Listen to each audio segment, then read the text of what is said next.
الرحمن الرحيم الحمد لله رب العالمين أشهد أن لا إله إلا الله وحده لا شريك له وأشهد أن محمدا عبده ورسوله اللهم صل وسلم وبارك على محمد وعلى آل محمد كما صليت على إبراهيم وعلى آل إبراهيم إنك حميد مجيد وبارك على محمد وعلى آل محمد كما باركت على إبراهيم وعلى آل إبراهيم إنك حميد مجيد أما بعد.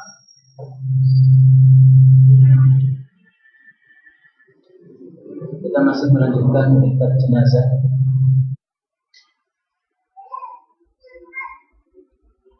Dan terakhir yang kita baca kemarin adalah hadis tentang mendoakan jenazah setelah selesai dikuburkan. Dan itu sebaiknya berdoa sendiri-sendiri karena Nabi SAW menyuruhkan para sahabat untuk memintakan ampun. Ya berarti dohirnya adalah berdoa sendiri-sendiri. Dan boleh berdoa berjamaah apabila memang orang-orang tidak paham bagaimana berdoa, maka dipimpin oleh salah satu dan yang lain mengaminkan. Nah, kemudian ada dua masalah yang biasa dilakukan orang-orang atau sebagian orang pada saat penguburan telah selesai. Yang pertama adalah mentalkin jenazah setelah selesai dikuburkan. Nah, ini hadisnya dhaif, maka tidak bisa dijadikan dalil. Yaitu hadisnya disampaikan oleh Habib Damrah bin Habib. Damrah ini mengatakan kanu adalah mereka yastahibuna, mereka suka idza suwiya 'alal mayyit qabruh, apabila kuburan sudah diratakan terhadap mayit, wa musarrafan nasu anhu, dan orang-orang sudah pergi dari kuburan. Ayyqala, supaya dikatakan 'inda qabrihi, di kuburannya, ya fulan, wahai fulan, qul la ilaha illallah, katakanlah la ilaha illallah salas marrat, 3 kali. Ya fulan, qul rabbi Allah, katakanlah Rabbu adalah Allah, wa dinul Islam, dan agamaku adalah Islam, wa nabi Muhammad, dan nabiku adalah Muhammad sallallahu alaihi wasallam. Nah, ini hadisnya dhaif. Kenapa? Karena Damrah ini adalah seorang tabi'in. Berarti ketika dia mengatakan kanu adalah mereka di sini adalah sahabat-sahabat Nabi sallallahu alaihi wasallam. Nah, kalau ini hanya sampai kepada sahabat Nabi, maka tidak bisa dijadikan dalil. Karena yang merupakan dalil itu Al-Quran atau sunnah Nabi atau ijma' atau kesepakatan sahabat. Tapi kalau hanya perbuatan sebagian sahabat, tidak bisa dijadikan dalil. Selain itu, hadis ini ternyata dhaif sanadnya, sehingga tidak bisa kita katakan bahwasanya ini dilakukan sahabat karena hadisnya dhaif. Kalau hadisnya sahih, boleh kita katakan ini dilakukan sahabat, tapi tetap saja tidak bisa dijadikan sebagai dalil. Inna lillahi wa inna ilaihi raji'un. Inna lillahi wa inna ilaihi raji'un. Allahu akbar. Allahu akbar. Allahu akbar. La ilaha illallah. La ilaha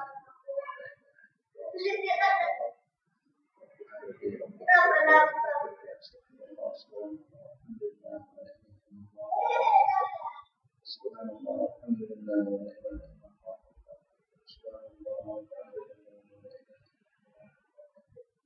Subhanallah, Subhanallah, alhamdulillah, wa la ilaha illallah. Subhanallah, alhamdulillah, wa la ilaha illallah. Subhanallah, alhamdulillah,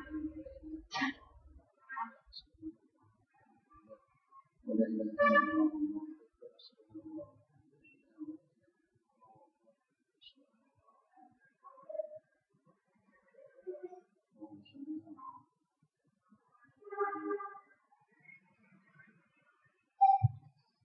Sudah Pak ya?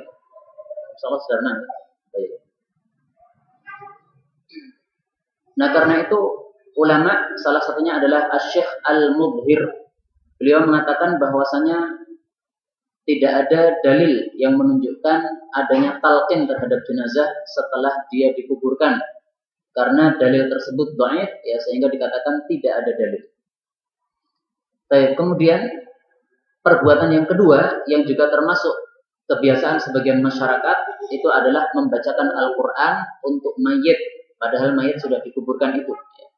Dan ini hadisnya juga dhaif, Diriwayatkan dari Ibnu Umar, Nabi Shallallahu Alaihi Wasallam bersabda, "Idza mata ahadukum, jika salah satu kalian mati, fala tahbisu, maka jangan menahannya. Wa asri'u bihi ila qabrih, dan percepatlah kepada kuburannya. Wal yaqra' inda ra'sihi bi Fatihatil Kitab, silahkan dibacakan surat Al-Fatihah pada bagian kepalanya. Wa inda rijlaihi bi khatimatil Baqarah bi qabrih, dan pada bagian kakinya dibaca penutup surat Al-Baqarah." Dan yang dimaksud penutup Al-Baqarah ini adalah 2 ayat yang terakhir dari surat Al-Baqarah. Tapi ini hadisnya sanadnya dhaif sehingga tidak bisa dijadikan dalil. Meskipun sebagian ulama mengatakan hadis ini hasan, akan tetapi penilaian hasan ini perlu ditinjau ulang. Kenapa? Karena ternyata di dalam sanadnya terdapat orang bernama Yahya bin Abdullah Al-Babluti. Di sini tertulis Babiluti. Ini semestinya bukan babi ya, tapi bab tanpa huruf i setelah bab. Bab lutti, yang dia orang yang dhaif. Nah, kalau ada sanadnya orang yang dhaif, maka berarti hadisnya hadis yang dhaif, tidak bisa dikatakan sebagai hadis yang hasan. Karena itu dalam hal ini kita tidak mengambil dan tidak memakai perkataan Al-Imam Asy-Syafi'i. Karena Imam Syafi'i mengatakan kalau mayit itu sudah selesai dikuburkan, maka disunnahkan membaca Al-Quran di dekat mayit. Dan apabila dibaca seluruh Al-Quran sampai kata 30 juz, maka itu lebih baik, ya, kata Al-Imam Asy-Syafi'i di dalam sebagian kitab yang beliau karyakan, yang beliau tuliskan. Maka ini adalah perkataan yang tidak bisa kita pakai karena tidak ada dasarnya yang sahih. Adapun membacakan Al-Quran kepada orang yang mati, maka sebenarnya ada hadisnya yang hasan menurut sebagian ulama, tapi juga dhaif menurut sebagian yang lain. Tapi bukan yang saya bacakan tadi, ya, ada hadis yang lain. Yaitu ketika diriwayatkan dari Nabi Shallallahu Alaihi Wasallam, beliau mengatakan, "Iqra'u, bacakanlah ala mautakum, kepada orang-orang mati di antara kalian Yasin, surat Yasin." Nah, ini diriwayatkan oleh Abu Dawud dan hadis ini dinilai oleh Asy-Syaikh Al-Albani hadis yang dhaif, tapi oleh beberapa ulama yang lain dikatakan hasan. Cuman kata-kata mauta ini jangan diartikan orang yang sudah mati, ya salah, tapi orang yang nyaris mati. Maka membacakan Al-Quran kepada orang yang sudah mati ini tidak ada hadis yang sahihnya sama sekali. Tapi kalau membacakan Al-Quran kepada orang yang nyaris mati, maka di sini ada hadis yang dikatakan hasan oleh sebagian ulama dan dikatakan dhaif oleh sebagian yang lain. Nah, karena sebagian mendhaifkan, maka sebaiknya tidak usah kita amalkan. Kita amalkan yang lainnya saja, yang jelas sahihnya, yaitu mentalqin dengan ucapan la ilaha illallah. Adapun membacakan Yasin, maka karena didhaifkan ulama tidak usah diamalkan. Wallahu a'lam bishawab. Baik, saya tidak tahu apakah di Indonesia juga mengamalkan 2 amalan ini, karena selama saya di Solo belum pernah mendengarkannya. Ya, tapi bisa jadi ada juga, karena juga ada di dalam kitab-kitab mazhab Syafi'i, dan mazhab Syafi'i ini banyak dianut di Indonesia. Di rumahnya itu juga tidak ada. Jadi setelah dikuburkan, Pak. Nah, ini termasuk niyahah atau termasuk meratap. Karena sahabat Nabi mengatakan bahwasanya kumpul di rumahnya orang yang mati atau di rumah duka untuk membacakan Al-Quran, dihadiahkan kepada si mayit atau untuk membacakan tahlil, maka kumpul-kumpul itu adalah termasuk niyahah, dan niyahah itu dilarang oleh Rasul Shallallahu Alaihi Wasallam. Oke? Gimana? Maksudnya? Oh ya, dan dibayar? Oh, nggak dibayar. Kalau dibayar itu lebih jelek lagi. Tapi kalau nggak dibayar, ya jeleknya itu karena apa? Melakukan sesuatu yang tidak ada dasarnya atau tidak ada dalilnya. Mungkin sebagian orang akan bertanya, apakah mungkin kami akan disiksa oleh Allah padahal kami membaca Al-Quran? Masa membaca Al-Quran menyebabkan disiksa oleh Allah? Jawabannya adalah Anda tidak disiksa karena membaca Al-Qurannya, tapi Anda disiksa karena menyelisih sunnah Nabi Shallallahu Alaihi Wasallam. Jadi ada seorang ulama ditanya oleh salah satu muridnya, ya. Karena ulama ini berfatwa kamu jangan melakukan sholat tertentu pada pertengahan bulan Sya'ban. Istilahnya sholat nisfu Sya'ban. Karena biasanya orang melakukan sholat itu. Maka ulama ini ditanya oleh muridnya, apakah kami akan masuk neraka gara-gara melakukan sholat? Maka beliau yaitu Sa'id bin Musayyab mengatakan, kalian disiksa oleh Allah di neraka bukan karena sholat kalian, tapi karena kalian menyelisih sunnah Nabi Shallallahu Alaihi Wasallam. Nabi tidak pernah mengkhususkan malam nisfu Sa'ban, kalian mengkhususkan. Ini berarti menyelisih sunnah Nabi Shallallahu Alaihi Wasallam. Adapun hadis-hadis yang membicarakan hal itu semuanya dhaif, maka perbuatan itu adalah bid'ah, dan ini yang mengatakan bid'ah adalah Al-Imam An-Nawawi dan juga ulama-ulama yang lainnya. Yes.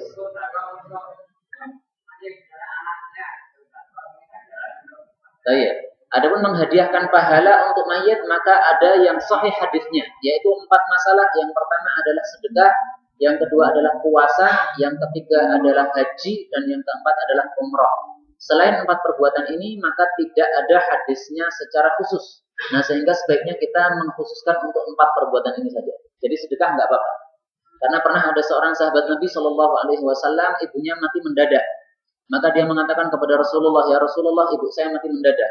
Kalau dia belum mati, pasti berwasiat. Tapi karena mati mendadak, belum sempat berwasiat.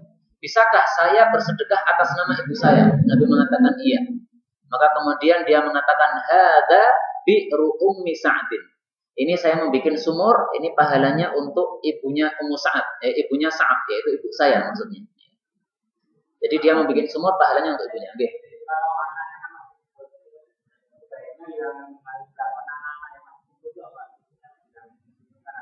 Untuk orang tuanya. Iya. Oh iya. Oh iya. Baik. Kalau orang anak-anak berkumpul di rumah duka, karena biasanya anak-anak dari rumah-rumah yang jauh ya. Nah, pertanyaannya adalah apakah yang disunnahkan untuk dilakukan pada malam itu atau pada saat masih berkumpul itu? Yang paling bermanfaat adalah memperbanyak doa istighfar kepada orang tua kita yang sudah mati itu. Karena itu kita wasiatkan sebagai bapak. Kalau kita sedang sakit, kita wasiatkan kepada anak-anak kita, kalau nanti saya mati, maka silahkan ya kalian semuanya berlomba-lomba untuk memperbanyak doa istighfar kepada saya. Ada dalilnya sudah sering saya ulang-ulang, yaitu Nabi Shallallahu Alaihi Wasallam bersabda yang diriwayatkan oleh Al-Imam Ibnu Majah di dalam kitab sunannya, Innar rajula la turfa'u darajatuhu fil jannah, seseorang diangkat derajatnya di dalam jannah. Fayaqulu anna li hadza, maka dia mengatakan bagaimana saya mendapatkan derajat yang tinggi ini?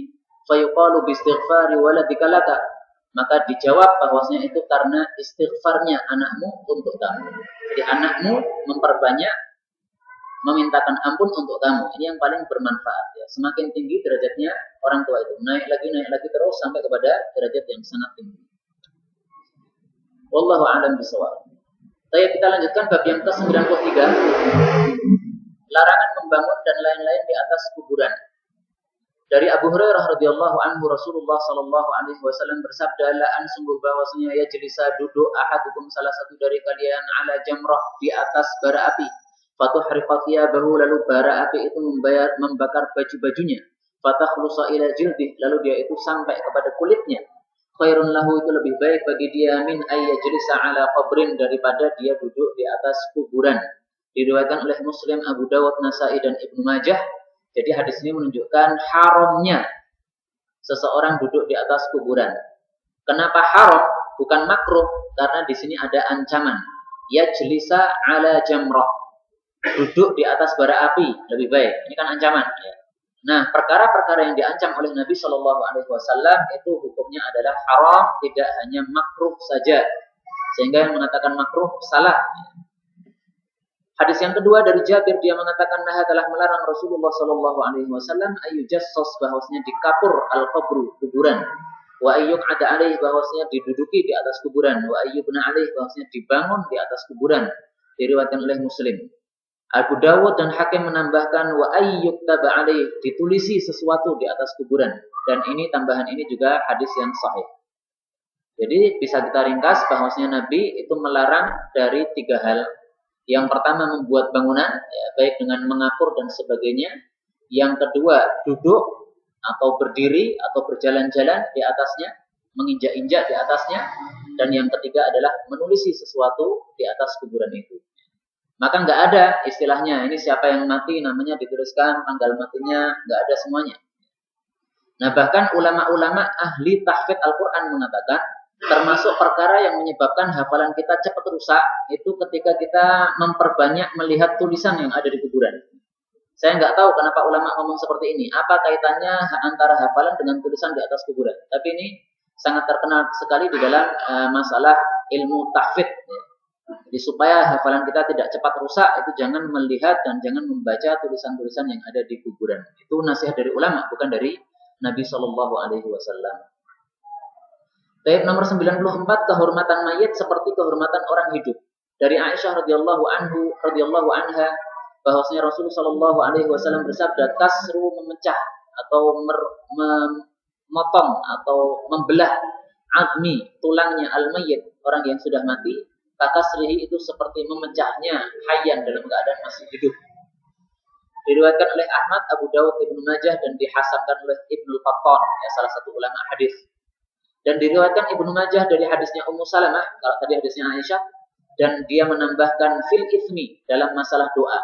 Maksudnya samanya itu dalam masalah doa. Karena di sini tadi dikatakan ya, kakasrihi itu sama seperti memecahkan tulangnya orang yang masih hidup, yaitu sama dalam masalah dosanya, tapi tambahan ini tambahan yang dhaif.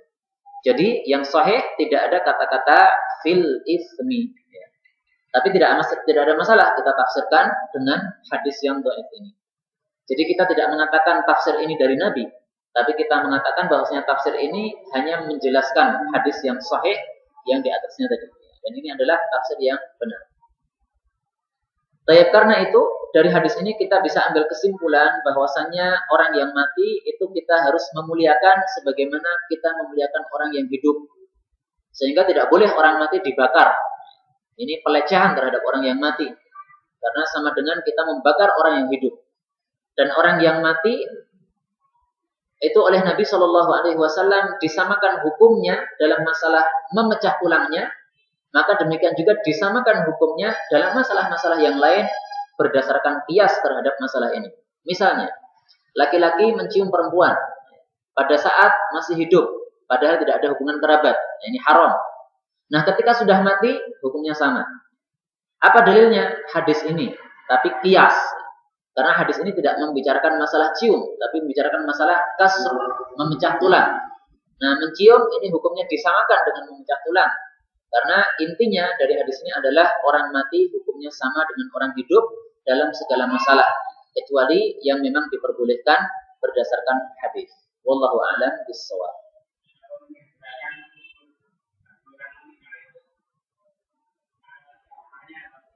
Gimana, Pak? Oh, menyegerakan. Ya. Adapun hikmahnya sudah lewat hadis-hadisnya pada hadis-hadis yang lalu.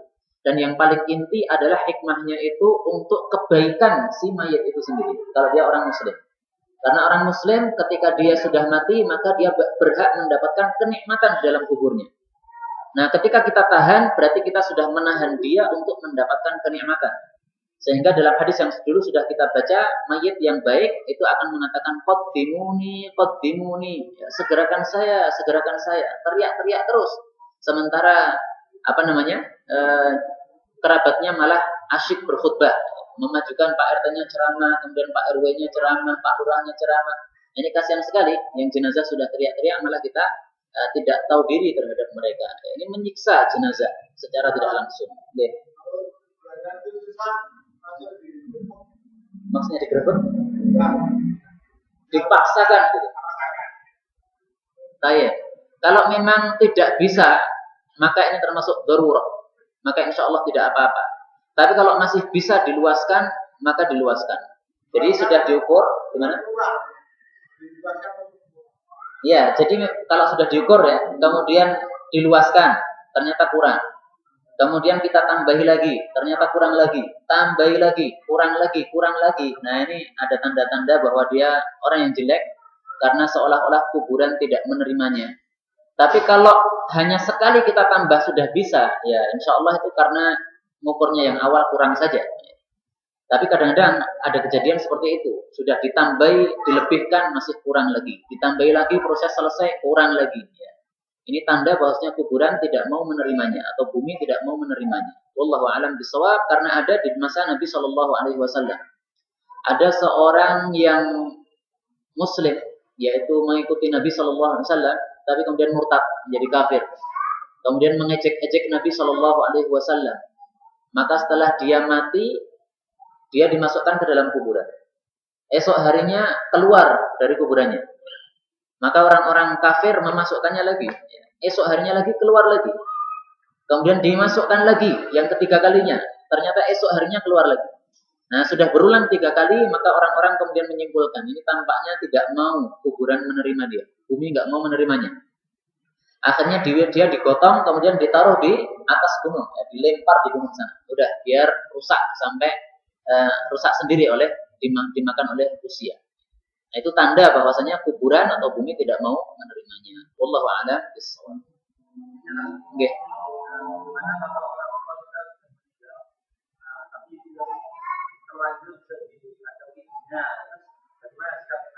Baik. Kalau sudah terlanjur ada kijingnya, sementara kita mengetahui bahwasanya kijing itu hukumnya haram karena dilarang oleh Nabi, maka kewajiban kita adalah merusak kijing itu. Kalau kita tidak merusak kijing itu, berarti kita rela terhadap maksiat itu. Ya, rela terhadap maksiat adalah maksiat. Tapi selama kita belum tahu, maka dimaafkan. Jadi sejak kita membuat sampai kita tahu ini, dimaafkan. Tapi setelah kita tahu, kemudian kita masih membiarkan, nah itu dosa sejak saat itu. Kenapa tidak berdaya? Apa? Ya, kalau tidak berdaya karena tidak bisa melakukannya, maka dimaafkan karena tidak berdaya. Karena yang penting adalah mengingkari kemungkaran dalam apa? Hati kita. Apabila kita tidak bisa mengingkari dengan tangan kita. Oh, sama. Jadi la yukallifullahu nafsan illa wus'aha. Allah tidak memaksa kecuali sesuatu yang kita mampu. Allah tidak membebani kecuali yang kita mampu saja. Cukup ya? Ali bin Abi Thalib dipesankan oleh Nabi Shallallahu Alaihi Wasallam, wahai Ali, aku wasiatkan kepada engkau, ma ra'aita qabran musyrifan illa sawaita. Ini wasiat Nabi kepada Ali ada 2. La tada' timthalan, kamu jangan biarkan patung illa pamastah, kecuali kamu harus menghapus patung itu.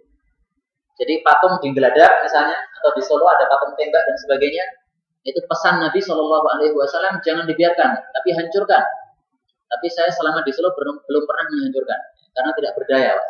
Tidak berdaya tadi. Karena kalau saya menghancurkan itu pasti langsung masuk bui. Wala qabran musyrifan, dan kamu jangan membiarkan kuburan yang tinggi illa sawaita, kecuali kamu ratakan. Banyak sekali kuburan-kuburan dan kijing-kijing di dekat rumah saya, tapi saya juga tidak meratakannya karena tidak berdaya. Kalau saya Pak RT-nya, ya mungkin saya ratakan. Wallahu a'lam bishawab. Tapi kita dalam hati mengingkari ya, itu salah. Dan kita tidak mau seperti itu. Nanti kalau kita mati, berwasiat jangan dibegitukan. Tapi kemudian bab yang baru, ziarah kubur. Nomor 95, fadilah ziarah kubur dari Anas bin Malik. Rasul Shallallahu Alaihi Wasallam bersabda, ala ketahuilah ini sesungguhnya aku qad kuntu, sungguh adalah aku nahaitukum, aku telah melarang kalian an salah, dari 3 perkara. Suma kemudian badali, tampak bagi saya fihinna, dalam masalah itu. Maksudnya muncul pendapat baru dalam masalah itu. Yang pertama, nahaitukum, aku sudah melarang kalian an ziyaratul kubur, dari ziarah kubur. Suma badali, kemudian nampak bagi saya annaha, bahwasanya kuburan itu turiqul qalba, itu bisa melembutkan hati. Wa tutmi'u, dan bisa melelehkan al-aina, mata, maksudnya air mata. Wa tudzakir, dan bisa mengingatkan al-akhirah, kepada akhirat. Fazuruha, maka ziarahlah kuburan. Wala taqulu, dan janganlah kalian mengatakan hujron, perkataan yang jelek.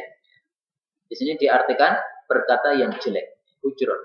Diriwayatkan oleh Imam Ahmad dengan sanad yang dhaif, akan tapi sahih karena dikuatkan oleh turuk atau jalur-jalur dan syawahid-syawahid atau hadis-hadis yang lain. Jadi fadilah ziarah kubur minimal ada 3. Yang pertama, menyebabkan hati kita raqib atau lembut, yang menyebabkan mata kita jadi meleleh air matanya, dan ini termasuk perbuatan yang baik. Dan yang ketiga, menyebabkan kita ingat kepada akhirat. Nah, kemudian dari hadis ini kita bisa ambil beberapa pelajaran. Pertama, bahwasanya Nabi Shallallahu Alaihi Wasallam di dalam hadis-hadisnya itu ada istilah hadis yang mansuh. hadis yang sudah dihapus. Nah, hadis yang menghapus terhadap hadis yang sudah dihapus ini disebut nasikh. Maka ada istilah nasikh yang menghapus dan mansukh yang dihapus. Nah, kebetulan dalam hadis ini antara hadis yang mansukh dengan yang nasikh, yang menghapus dengan yang dihapus itu terkumpul dalam satu hadis. Nahaitukum, aku melarang kalian. Ini yang dihapus. Menghapusnya apa? Yaitu beliau mengatakan fazuruha, maka ziarahilah sekarang. Artinya sudah diperbolehkan. Dan seperti ini ada dalam beberapa hadis yang lain, ya. Antara nasikh dengan mansukh terkumpul dalam satu kalimat atau dalam satu hadis. Kemudian pelajaran yang kedua, hadis ini menunjukkan bahwasanya nahaitukum, aku Nabi melarang kalian. Berarti menunjukkan Nabi itu berhak memberikan larangan-larangan. Sebagaimana Nabi itu berhak memberikan perintah-perintah. Maka para ulama mengatakan syari' atau orang yang bisa memberikan syariat itu ada dua. Yang pertama Allah, yang kedua Rasulullah Shallallahu Alaihi Wasallam. Jadi kita mengatakan Allah asy-syari', benar. An-Nabi asy-syari', benar. Allah yang membuat syariat, benar. Nabi yang membuat syariat juga benar. Tapi harus kita ketahui bahwasanya Nabi tidak akan memberikan syariat kecuali berdasarkan dari wahyu Allah Subhanahu wa taala. Sehingga salah kalau orang mengatakan yang tidak diharamkan dalam Al-Qur'an berarti halal. Salah. Anjing halal. Kenapa? Karena tidak ada keharamannya dalam Al-Qur'an. Salah. Karena Rasul sallallahu alaihi wasallam sudah mengharamkan anjing. Dan Rasul itu berhak mengharamkan sebagaimana Allah berhak mengharamkan. Tapi sekali lagi, Rasul tidak akan mengharamkan kecuali berdasarkan wahyu. Baik, apa dalilnya? Allah Subhanahu wa taala mengatakan di dalam surat At-Taubah. Afwan, dalam surat At-Taubah ayat yang ke-29. Allah mengatakan qatilul ladzina la yu'minuna billahi wala bil yawmil akhir ولا يحرمون ما حرم الله ورسوله ولا يدينون دين الحق من الذين أوتوا الكتاب إلى آخر الآية. Di sini syahidnya adalah wala yuharrimun, dan orang-orang yang tidak mengharamkan ma harramallahu wa rasuluh, yang diharamkan oleh Allah dan Rasulullah, maka orang-orang seperti ini harus diperangi. Jadi haramallah, Allah berhak mengharamkan, wa rasuluhu, Rasulullah juga berhak mengharamkan, tapi berdasarkan wahyu dari Allah Subhanahu wa taala. Kemudian pelajaran yang ketiga, di sini ada kata-kata badali, tampak bagi saya. Artinya sesuatu yang belum muncul di benak Nabi Shallallahu alaihi wasallam kemudian muncul. Dan ini menunjukkan bahwasanya Nabi Shallallahu alaihi wasallam adalah makhluk, karena mengetahui sesuatu yang sebelumnya dia belum mengetahuinya. Jadi dulu belum tahu, kemudian tahu. Dulu belum muncul ide, kemudian muncul ide. Nah, ini sifat makhluk. Adapun Allah Subhanahu wa taala tidak mempunyai sifat seperti ini. Karena itu kelompok sesat yang mengatakan bahwasanya Allah mempunyai sifat bada, maka ini adalah jelas akidah yang salah. Sifat bada itu apa? Yaitu bahwasanya Allah kadang-kadang belum mengetahui sesuatu, akhirnya muncul ide pada benaknya Allah. Astagfirullah, ini salah. Nah, orang-orang yang mengatakan seperti itu memang mempunyai dalilnya. Mari kita baca dalilnya supaya kita tidak salah paham sebagaimana mereka salah paham. Dalilnya disebutkan di dalam Musnad Ahmad, dan ini kejadiannya pada hari akhirat nanti.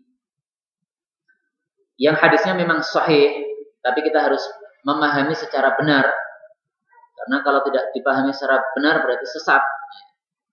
Rasul sallallahu alaihi wasallam bersabda, yajma'ullah, Allah itu mengumpulkan al-umam, beberapa umat, fi sa'idin wahidin, pada satu dataran, yaumal qiyamah, pada hari kiamat nanti.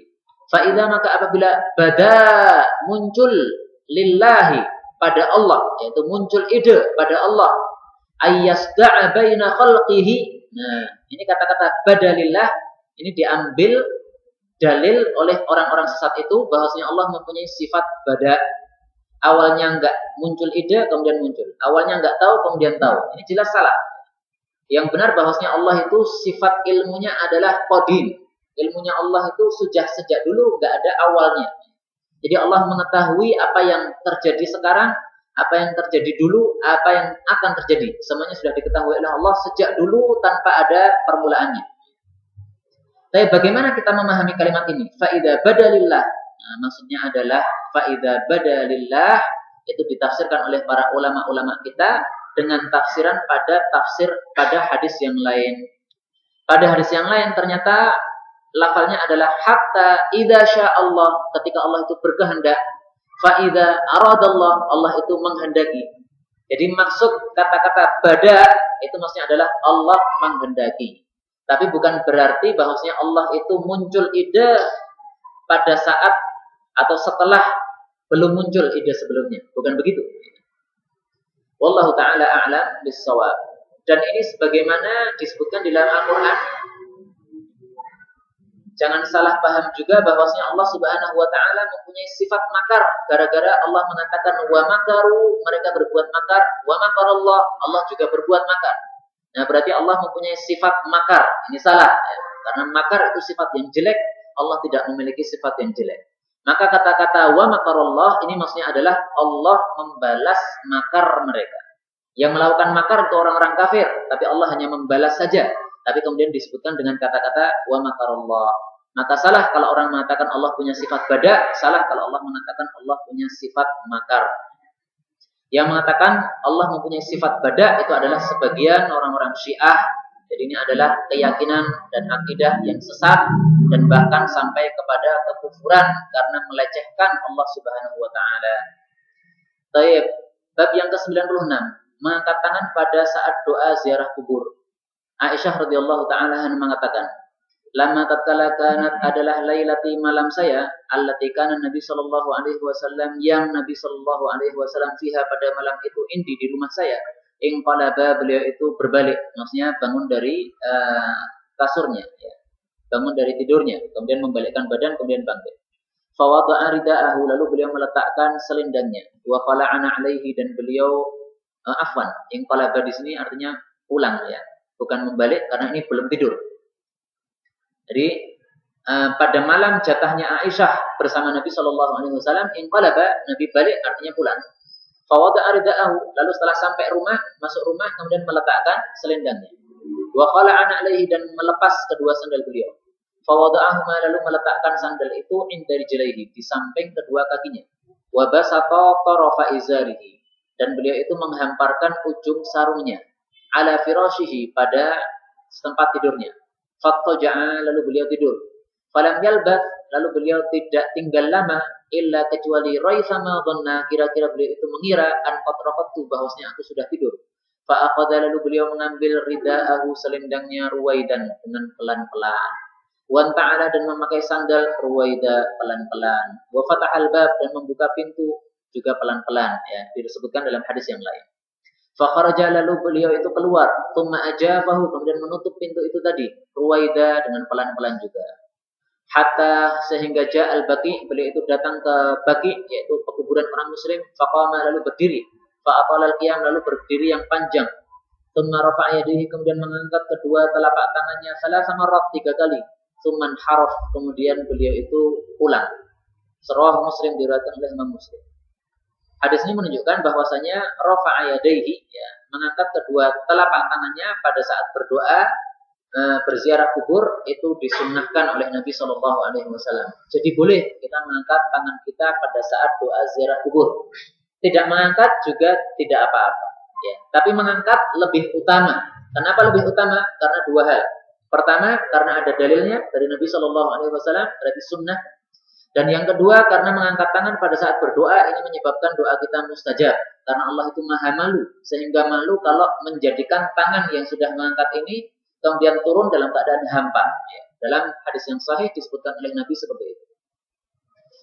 Nah, adapun mengangkat tangan pada doa-doa yang lain, maka ada yang diperselisihkan ulama, ada yang disepakati ulama.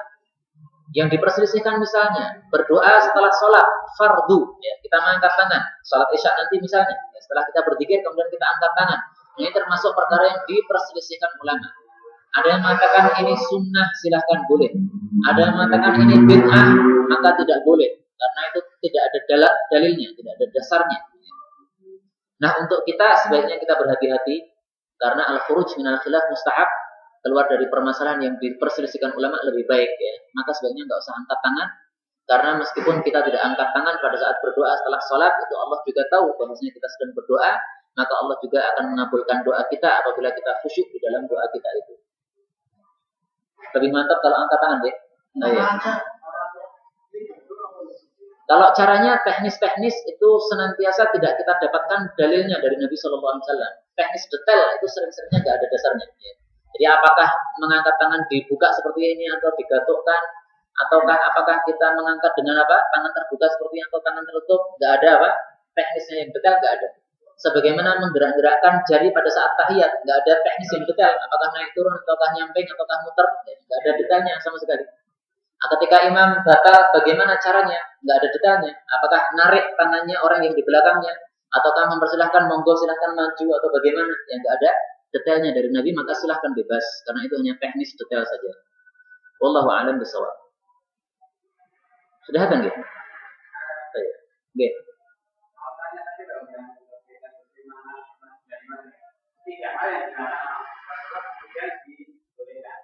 Oh iya. 3 hal itu apa saja?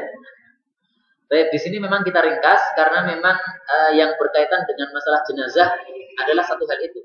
Nah, adapun 3 hal itu apa saja saya sendiri juga tidak hafal, sehingga nanti insya Allah akan saya carikan dalilnya dan akan saya bacakan insya Allah pada pertemuan yang akan datang. Baik, kemudian pelajaran yang dapat kita ambil dari hadis terakhir ini, bahwasanya Nabi Shallallahu Alaihi Wasallam datang ke Baqi ini pada malam hari. Jadi termasuk syariat Nabi atau sunnah Nabi bahwasanya kita ziarah kubur pada malam hari. Nah, ini sunnah yang sudah dilakukan belum, Pak? Takut ya? Nah, kalau kita cinta sunnah Nabi, pecinta sunnah ya sekali, meskipun sekali melakukan ini. Alhamdulillah, saya ingat saya pernah melakukannya. Gak ada masalah kita ziarah kubur berlima, bersepuluh, kalau memang takut malam-malam gelap ya.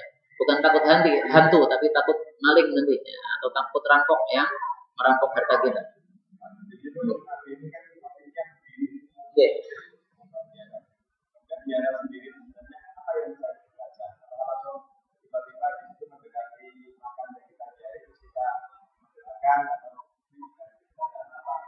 Baik, adapun yang sahih dari Nabi Shallallahu Alaihi Wasallam dalam kuburan itu beliau hanya mendoakan saja. Membaca Al-Quran tidak ada dalilnya yang sahih. Beliau berwiritan, berzikir juga tidak ada dalilnya yang sahih. Sehingga paling baiknya adalah kita hanya mendoakan. Lah mendoakan itu bebas, akan tapi lebih baik kalau kita membaca apa yang dibaca oleh Nabi Shallallahu Alaihi Wasallam. Dan hadisnya sudah lewat ya. Assalamualaikum ya ahli diyar. Ada kita doakan Allahumma ighfir lahu, Allahumma ighfir lahu, Allahumma ighfir lahu. Dan ada hadis yang sahih mengatakan bahwasanya ketika ada orang yang ziarah kubur, maka orang yang berada di dalam kuburan ini tahu kalau dia itu diziarahi. Jadi senang. Jadi kalau kita ingin menyenangkan hati orang tua kita yang sudah wafat, ya caranya adalah apa? Dengan menziarahi kuburnya, karena dia menyenangi hal itu. Wallahu ta'ala a'lam bis-shawab. Kalau posisi berdiri atau jongkok, maka yang sahih hadisnya dari Nabi Shallallahu Alaihi Wasallam di sini adalah apa? Berdiri. Akan tapi hadis yang sebelumnya atau setelahnya itu, Nabi juga pernah duduk juga di samping jenazah itu, di samping apa? Kuburan itu, karena menunggu penguburan selesai. Maka tidak ada masalah, duduk juga nggak ada masalah. Duduk nggak ada masalah, berdiri tidak ada masalah, insyaallah taala. Wallahu a'lam bishawab. Kita cukupkan sampai di sini, insyaallah kita lanjutkan berikutnya. Okay? Kalau mengusap wajah, maka sudah saya jelaskan dulu bahwasanya hadisnya diperselisihkan ulama. Ada yang mengatakan hasan berarti sunnah, ada yang mengatakan dhaif berarti bid'ah. Tapi lebih baik kita berhati-hati. Al-khuruj minal khilaf mustahab. Keluar dari permasalahan yang diperselisihkan lebih baik, maka kita nggak usah mengusap. Tapi kalau ada orang yang mengusap, tidak usah diingkari, tidak ada masalah kalau dia meyakini hadisnya hasan. Yang mengatakan hadisnya hasan Al-Imam Ibnu Hajar di dalam kitabnya Bulughul Maram. Yang mengatakan hadisnya dhaif adalah Al-Imam Al-Izz Ibnu Abdissalam. Beliau mengatakan la yamsahu wajhahu illa jahil. Yang ngusap wajah setelah doa itu hanya orang bodoh. Wallahu a'lam bishawab. Subhanallahumma rabbana